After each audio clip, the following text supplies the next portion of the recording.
جس شخص نے ماں باپ کو پرورش کرتے دیکھا اور انہیں نہیں مانا، وہ اس خدا کو بھی نہیں مان سکتا جو نظر نہیں آتا۔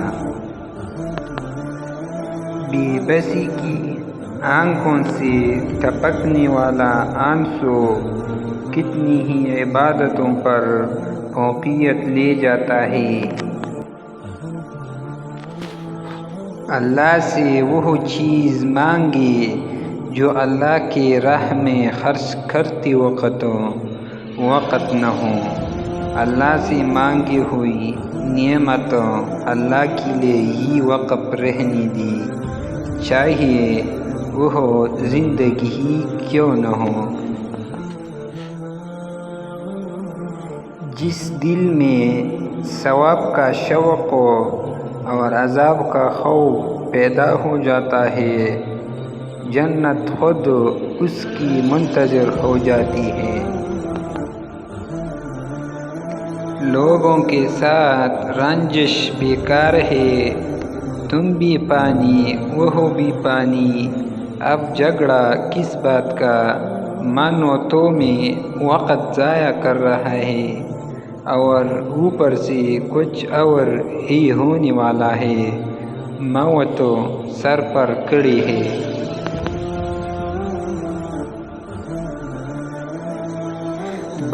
بڑوں کی بڑی خدمت کرنے کے بجائے چھوٹی لوگوں کی چھوٹی ضرورت پورا کر دی جائے۔ تکلیف تمہیں اپنے محسن کے ساتھ آشنا کرتے ہیں کہ کون ہے جو تکلیف میں تمہارا ساتھ دیتا ہے، وہی تمہارا محسن ہے۔ ایک بلند خیال انسان شمع کی طرح جلتا ہے اور روشنی دیتا ہے۔